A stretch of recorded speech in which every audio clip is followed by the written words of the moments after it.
प्रभु तेरी वाणी जीवन की रोटी, नैनों की ज्योति अंधेरा मिटाती।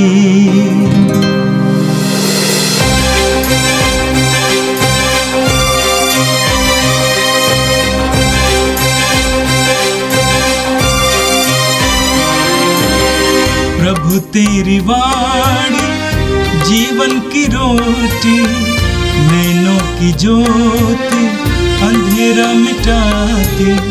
प्रभु तेरी वाणी जीवन की रोटी, नैनों की ज्योति अंधेरा मिटाती। वाणी वाणी वाणी वाणी वाणी पवित्र है, शाश्वत है, जीवन का मन्ना है।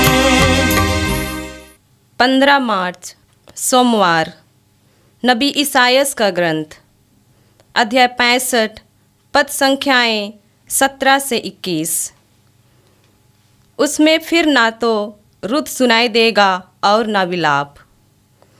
मैं एक नए आकाश और एक नई पृथ्वी की सृष्टि करूँगा। पुरानी बातें भुला दी जाएगी, उन्हें कोई याद नहीं करेगा। मेरी उस सृष्टि में सदा आनंद और उल्लास रहेगा। मैं यरूशलेम को आनंदित और उसकी प्रजा को उल्लासित करूँगा। तब यरूशलेम मुझे आनंद प्रदान करेगा और मेरी प्रजा मेरे उल्लास का कारण बनेगी। उसमें फिर ना तो रुत सुनाई देगा और ना विलाप। वहाँ ना तो कोई ऐसी शिशु मिलेगा जो थोड़े ही दिनों तक जीवित रहे, और ना कोई ऐसा वृद्ध जो अपने दिन पूरे ना कर पाए। हर युवक 100 वर्ष तक जीवित रहेगा। जो उस उसर तक नहीं पहुँचता, वह शापित माना जाएगा। वे घर बनाएंगे और उनमें निवास करेंगे, वे दाख बारियाँ लगाएंगे और उनके फल खाएंगे। यह प्रभु की वाणी है। संत योहन के अनुसार पवित्र सुसमाचार, अध्याय 4 वाक्य 43 से 54 तक। यीशु समारिया से विदा होकर गलीलिया चले गए। यीशु ने स्वयं ये कहा था कि अपने देश में नबी का आदर नहीं होता। जब वो गलीलिया पहुँचे तो लोगों ने उनका स्वागत किया, क्योंकि यीशु ने पर्व के दिनों यरूशलेम में जो कुछ किया था वह सब उन्होंने देखा था। पर्व के लिए वे भी वहाँ गए थे। वह फिर गलीलिया के काना नगर आए, जहाँ उन्होंने पानी को अंगूरी बना दिया था। कफरनहूम में राज्य के किसी पदाधिकारी का पुत्र बीमार था। जब उस पदाधिकारी ने सुना कि यीशु यहूदिया से गलीलिया आ गए हैं, तो वह उनके पास आया। उसने उनसे ये निवेदन किया कि वह चलकर उसके पुत्र को चंगा कर दें, क्योंकि वह मरने को था। यीशु ने उससे कहा, आप लोग चिन्ह तथा चमत्कार देखे बिना विश्वास नहीं करेंगे। इस पर पदाधिकारी ने उनसे कहा, महोदय, कृपया चलिए, कहीं मेरा बच्चा न मर जाए। यीशु ने उत्तर दिया, जाइए, आपका पुत्र अच्छा हो गया है। वह मनुष्य यीशु के वचन पर विश्वास कर चला गया। वह रास्ते में ही था कि उसके नौकर मिल गए और उससे कहने लगे, आपका पुत्र अच्छा हो गया है। उसने उनसे पूछा कि वह किस समय अच्छा होने लगा था। उन्होंने कहा कि कल दिन के 1 बजे उसका बुखार उतर गया। तब पिता समझ गया कि ठीक उसी समय यीशु ने उससे कहा था, आपका पुत्र अच्छा हो गया है। और उसने अपने सारे परिवार के साथ विश्वास किया। यह यीशु का दूसरा चमत्कार था जिसे उन्होंने यहूदिया से गलीलिया आने के बाद दिखाया। ये प्रभु का दिव्य सुसमाचार है।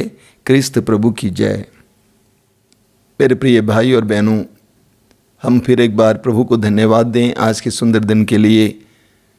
प्रभु के साथ जुड़े रहने के लिए प्रभु अच्छे अच्छे माध्यम देते हैं, इसके लिए हम प्रभु को धन्यवाद देंगे। उनके वचनों को सुनने के लिए और उनके हृदय की बातों को अनुभव करने के लिए प्रभु ने हमें इस तरह के कार्यक्रम दिए हैं, इसके लिए हम प्रभु को धन्यवाद दें। आज का पहला पाठ नबी इसायास के ग्रंथ से लिया गया था। नबी इसायास के ग्रंथ को हम 3 भागों में विभाजित कर सकते हैं। अध्याय 1 से लेकर अध्याय 39 तक का पहला हिस्सा, पहला खंड, और दूसरा है 40 से लेकर 55 तक का दूसरा खंड, और तीसरा है 56 से लेकर 66 तक का। पहला खंड निर्वासन से पहले, बाबुल में निर्वासन के पहले की बातें। दूसरा बाबुल में निर्वासन के समय का अनुभव, और तीसरा बाबुल निर्वासन से वापस आने के बाद लोगों के बीच में प्रभु का वचन देना। जैसा कि बार बार आपको बताया गया है, इस्राएली लोग ईश्वर की चुनी हुई प्रजा अपने ईमानदारी की कमी के कारण, ईश्वर के प्रति समर्पण की कमी के कारण, ईश्वर के नियमों का उल्लंघन करने के कारण बार बार अपमान की पात्र बन गए और वे निर्वासित किए गए। इस्राएल के अच्छे खासे लोगों को बाबुल के राजा ने गुलाम बनाकर अपने देश ले गए और वहाँ पर दुख पीड़ा में जीवन बिताए, गुलाम की तरह जीवन बिताए। उसके बाद वे वापस आ जाते हैं। वापस आने के बाद नबी इसायास के द्वारा ईश्वर उन्हें सकारात्मक संदेश देता है। और आज के पहले पाठ में हमने यही सुना है, प्रभु ने नबी इसायास के द्वारा इस्राएली जनता को बताया कि मैं एक नए आकाश और एक नई पृथ्वी की सृष्टि करूँगा। पुरानी बातें भुला दी जाएंगी, उन्हें कोई याद नहीं करेगा। मेरी उस सृष्टि में सदा आनंद और उल्लास रहेगा। मैं यरूशलेम को आनंदित और उसकी प्रजा को उल्लसित करूँगा। हम प्रकाशना ग्रंथ की अध्याय 21 वाक्य 5 में पढ़ते हैं, प्रभु कहते हैं, मैं सब कुछ नया बना देता हूँ। मैं सब कुछ नया बना देता हूँ। हमारे ईश्वर का ये स्वभाव है, वो सब कुछ को नया बनाते हैं। वो सब कुछ को नया बनाता है। एज़ेकियेल नबी के अध्याय 37 में आप पढ़ेंगे कैसे इस्राएली लोगों ने निर्वासन में रहते समय ये सोचा कि हम समाप्त हो गए, हम सूखी हड्डियों की तरह हो गए हैं। उन्होंने कभी नहीं सोचा था कि हम वापस आ सकते हैं, अपने देश का पुनर्निर्माण हो जाएगा, मंदिर का पुनर्निर्माण हो जाएगा। उन्होंने कभी नहीं सोचा था। लेकिन हमारे प्रभु असंभव को संभव करने वाले प्रभु हैं, सब कुछ को नया बनाने वाले प्रभु हैं। हमारे व्यक्तिगत जीवन में भी अक्सर हम सोचा करते हैं कि सब कुछ समाप्त हुआ है, अब क्या बाकी बचा है।